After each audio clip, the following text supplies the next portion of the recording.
Hi,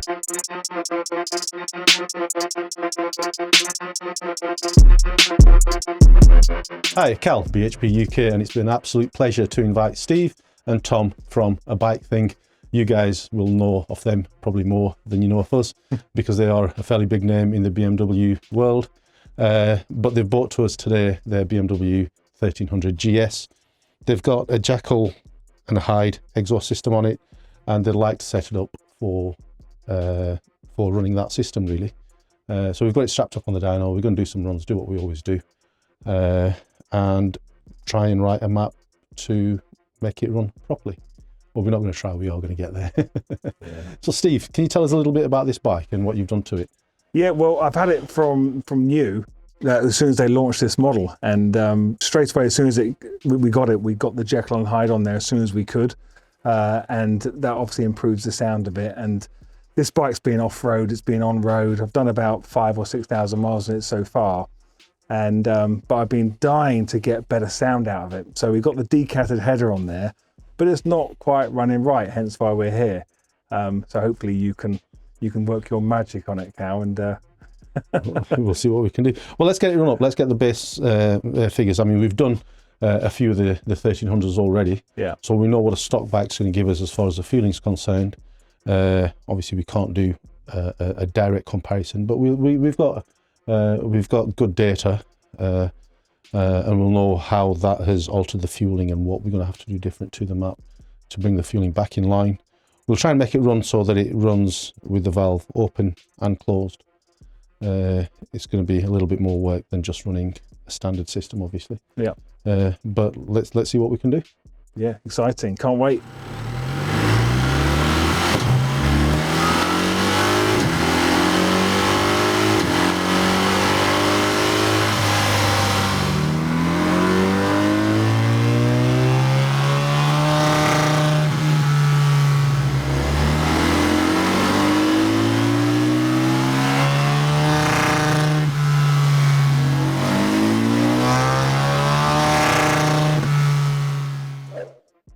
So that's the base runs done on the stock map on the bike. And we've done the runs with the valve open at 25, 50, 75 and 100% throttle. And then we've done it again with the valve closed at the same throttle openings. Obviously we've got a difference in the mechanics at the back of the exhaust.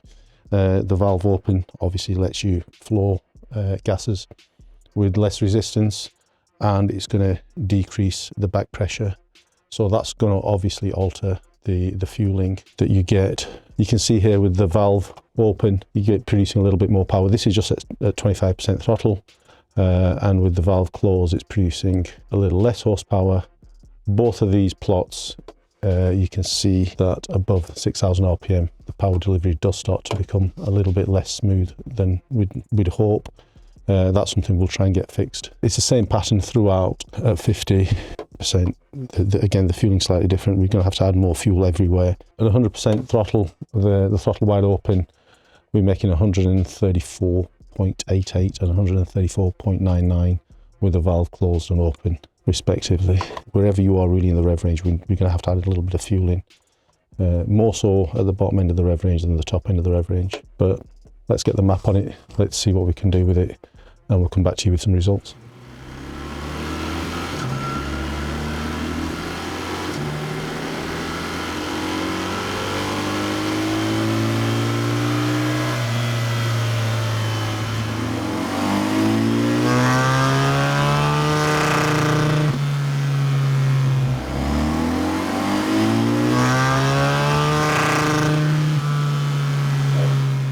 Right, well, I think that's a bit of a wrap on that, really. We've got the gains back.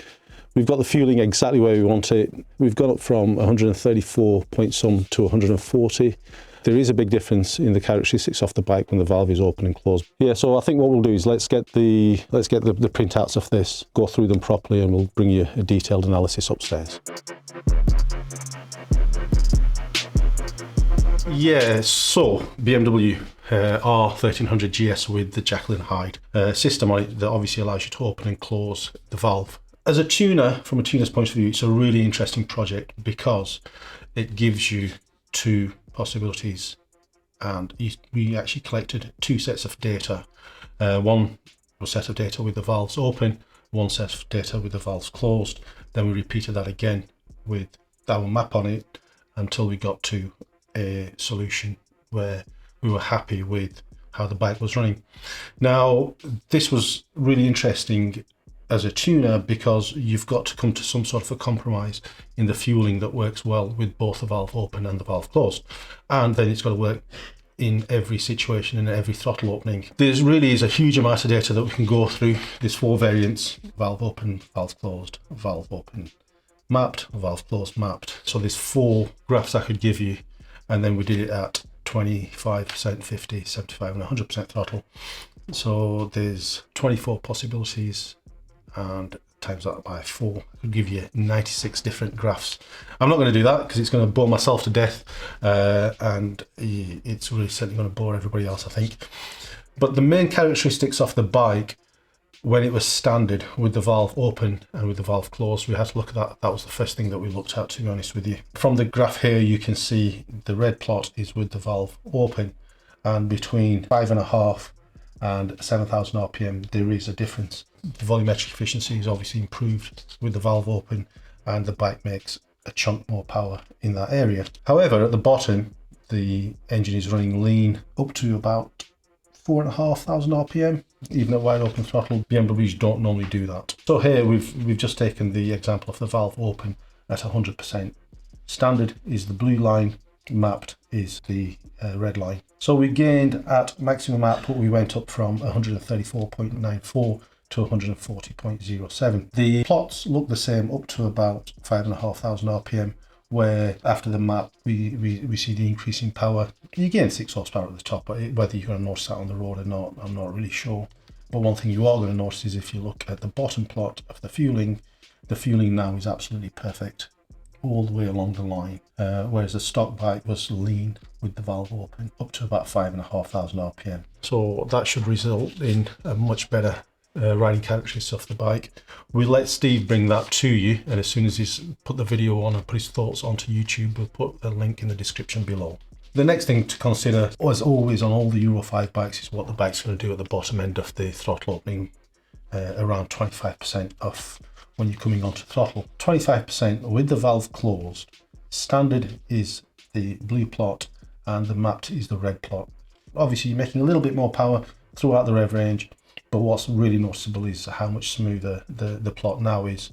Over 6,000 RPM, you can see that the stock bike does start to get a little bit erratic in the power delivery, whereas the mapped bike is markedly better. Now, the next thing we'll look at is a 25% acceleration opening with the map on it.